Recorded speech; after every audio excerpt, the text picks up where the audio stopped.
नंतरची बातमी नागपूरमधली आहे। हिंसाचार झालेल्या परिसरातली संचारबंदी आता संपूर्णपणे हटवण्यात आलेली आहे। तब्बल 6 दिवसांनंतर या भागांमधली संचारबंदी हटवली गेलेली आहे। नागपूर शहरातल्या 11 पोलीस स्टेशनच्या हद्दीमध्ये ही संचारबंदी लागू करण्यात आलेली होती।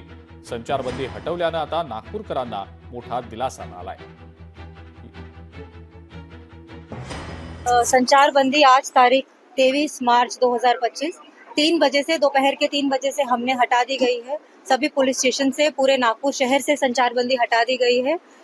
हम आशा करते हैं कि लोगों को इससे सहूलियत होगी और लोग किसी भी अफवाह पे विश्वास ना रखकर शांति बनाए रखेंगे, कायदा सुव्यवस्था का ध्यान में रखेंगे और कुछ भी गड़बड़ नहीं होगी, ऐसी हम आशा करते हैं। सभी लोगों से आह्वान करते हैं। हम ये चाहते हैं कि पीस रहे, कहीं पे कोई गड़बड़ ना हो, तो उसी के हिसाब से हमारी बंदोबस्त की प्लानिंग रहेगी। जो भी महत्वपूर्ण ठिकान है गणेशपेठ तहसील किंवा कोतवाली के हद में, वहां पर सब जगह बंदोबस्त रहेगा।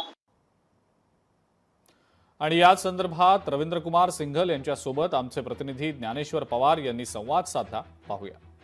नागपूरमधील हिंसाचारानंतर पूर्णतः संचारबंदी हटवण्यात आलेली आहे आणि पोलिसांचा रूटमार्च देखील या ठिकाणी चालू आहे। अजूनही आपल्यासोबत पोलीस आयुक्त आहेत, त्यांच्याशी आपण बोलण्याचा प्रयत्न करूया। सर, काय सांगाल, अखेर आज पूर्णतः संचारबंदी जी आहे ती हटवण्यात आलेली आहे?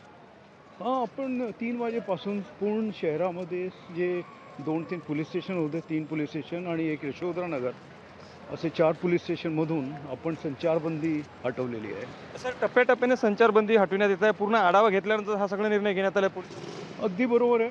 सगळे माहिती घेऊन पूर्ण एरियामध्ये फिरून सगळ्यांकडून असेसमेंट घेतल्यानंतर हा निर्णय घेण्यात आलेला आहे। सर, पूर्ण दुकानं काही जी आहेत आता उघडायला सुरुवात झाली आहे। जनजीवन सामान्य होण्यासाठी यासाठी पोलिसांचा प्रयत्न असणार आहे, मात्र सुरक्षा जी आहे ती या ठिकाणी कायम असेल? अगदी बरोबर आहे। ते सुरक्षेची दृष्टीने आमचे जे पोलीस आहेत ते जशी होती तसेच आपण पॉईंट्स ठेवलेले आहे।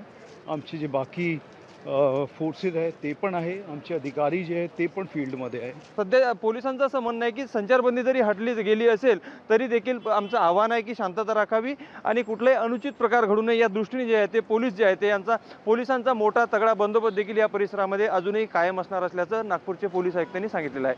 लोकशाही मराठीकरता मी ज्ञानेश्वर पवार, नागपूर। लोकशाही मराठी ऐका, पहा, जागरूक रहा।